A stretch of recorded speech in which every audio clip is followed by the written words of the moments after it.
The Iowa Hawkeyes and the Minnesota Golden Gophers, the annual and historic rivalry, the battle for the FLOYD of Rosedale, the big old pig that the Gophers took home out of Kinnick Stadium a year ago. The Hawkeyes looking to go up to the Twin Cities and win it back. We don't need to remind everybody how Iowa lost that trophy. Of course, they've dominated the series since P.J. Fleck took over at Minnesota, and yet with a very strange, invalid fair catch signal following an absolutely heroic effort by Cooper DeJean to score and win the game on a punt return for a touchdown a year ago. The Gophers end up winning after Deacon Hill failed to be able to take his team down the field and put Iowa in field goal range. So one of their two regular season losses a year ago came at home to the Gophers. This is a game Iowa's had to have had marked on its calendar for a long time, not just because of how they lost. I don't think Kirk Ferentz is a big fan of how PJ Fleck goes about things. There was something back in 2020. Go back to 2020 when Kirk Ferentz made the comments about how we thought we'd leave the timeouts here and go back with the pig.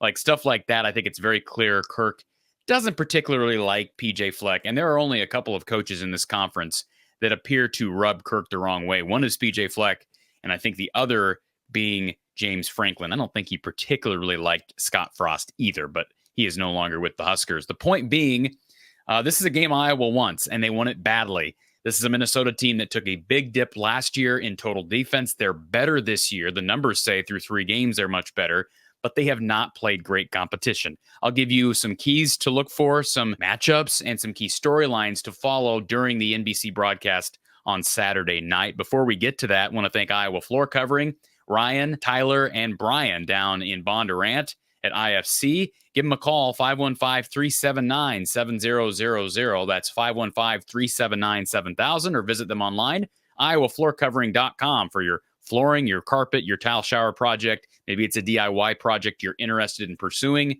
No better people to consult with than the guys down at Iowa Floor Covering. They're all Hawkeye fans. They're all great people. They're supporting this show. Please support them as well. Also, Randy Engel, he's been with us for quite some time as well. His authentic Hawkeye artwork, check it all out.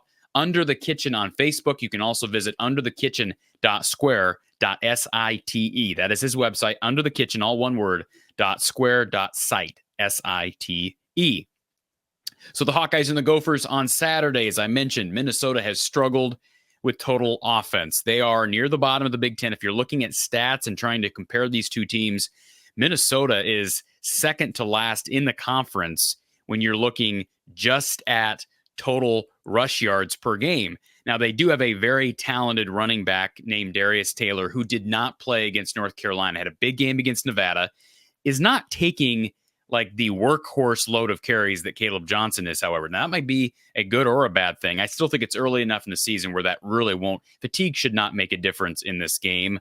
Iowa will get a bye week next week. But Darius Taylor's back healthy. He's going to split carries with Marcus Major, who's actually had more carries overall in the season than Darius with the Taylor injury week 1.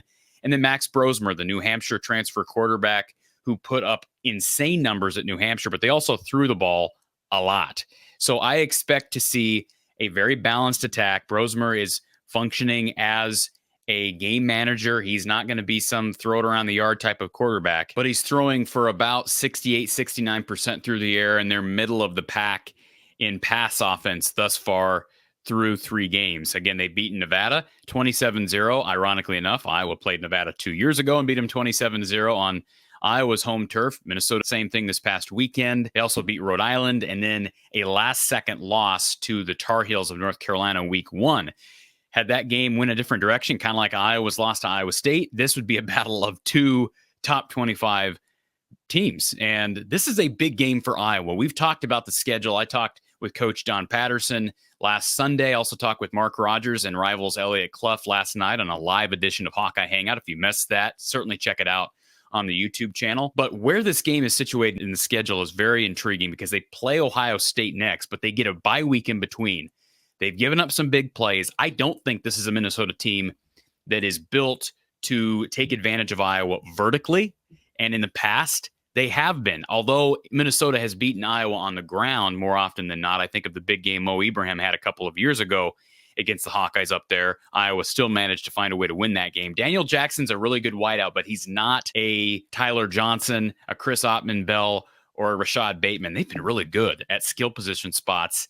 And maybe Darius Taylor will be that workhorse that they typically have, but he is coming off injury. This will be his third total game back. So maybe they'll get Daniel Jackson to get somebody off balance, but I have a lot of confidence in Phil Parker's ability, even in less than a week, to figure this thing out. And if they can just survive this game, then you get a bye week and then you get a game against Ohio State. Nobody expects you to win. And even if you lose that game, you're at 2 losses. You're still in the race for the college football playoff, whether you like it or not. And they're in the race for the Big Ten championship game. But you have to win. This is a massive game for, I think, especially the defense.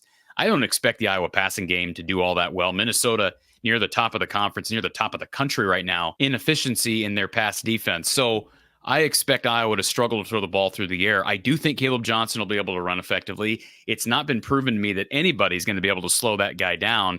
And the Iowa offensive line is different than anything Minnesota has faced to this point.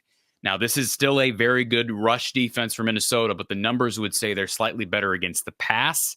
So I expect a similar game to what Iowa State was able to do. Caleb Johnson is going to get things going. The difference that I think we're going to see is I don't think Minnesota has the horses to beat Iowa over the top like Iowa State did to get back in a game. And if Iowa can clean their stuff up in the red zone, which they did against Troy, I know it's a subpar opponent, a mid-major opponent, so to speak. They're G5. If they can do that and score in the red zone, Iowa might be able to win this game by 2 or 3 scores, even though the line right now, I believe last check was Iowa by 2.5. I know Coach Patterson earlier in the week during the preview with him, he said his key to the game is stopping big plays. That is a key, and I agree with that. But I'm going to say my key is red zone efficiency. They figured some of that out against Troy, but I expect them to be able to run the ball. I expect them to be able to avoid giving up big plays. But in order to put their foot down early and get up by 2 to 3 scores, they've got to be able to score in the red zone. They got up 13-0 against Iowa State, a quarter in that first quarter in which they dominated the game. They couldn't advance the ball into the end zone in those couple of attempts. They've got to be able to do that. I mentioned on an earlier show this week, perhaps we see Brendan Sullivan, perhaps we see Iowa use some trickeration down there. The reason I say that, they have used trick plays on special teams at Minnesota in the past. It's been a while, but remember the sideways long snapper throw, the left-handed snap from Jackson Subert to TJ Hawkinson for a touchdown. Iowa was up just 14-7 in that game in the second quarter, up back in 2018, I believe it was. They did that at Minnesota, and with the red zone struggles, with the fact that they've already shown Minnesota on tape that they're willing to deploy Brendan Sullivan, maybe they'd send the field goal unit out there and throw some trickeration, or maybe it's some trickeration with that backup unit with Brendan Sullivan. Maybe it's Marco Lainez running some red zone stuff. That's unlikely, but it will be interesting to see, can Iowa continue to run that football effectively and get opportunities down in the red zone? If they can convert, I don't think Minnesota has the horses to stay with Iowa if they're running the ball well. I just don't. I think Iowa's defense is going to respond this week after yet another shaky performance against Troy. And history tells us from even 2023 that they tend to figure things out once they get into conference play. If there are any holes and shaky aspects of their play during non-conference play in September. So, hey, if they can run the ball and throw the ball well Saturday, they're going to cruise to victory. I don't think they're going to be able to throw the ball well. That would be a big bonus to see Cade McNamara and or Brendan Sullivan play effectively. So watch for red zone offense. No surprises there. And as Coach Patterson said earlier in the week, they stop the big plays. I think they will. Jamari, I would hope, will be shadowing Daniel Jackson, but we'll see what Phil Parker has up his sleeve. I will be joined live by Coach Don Patterson, as I am each and every week after the game. Immediately after the game, folks, the game will end sometime between 9:30 and 10 without overtime. Tune in right here from the Hawkeye of the Storm. It's Iowa Postgame with Coach Don Patterson, featuring your calls, your comments, your chats. We'll talk to you Saturday night.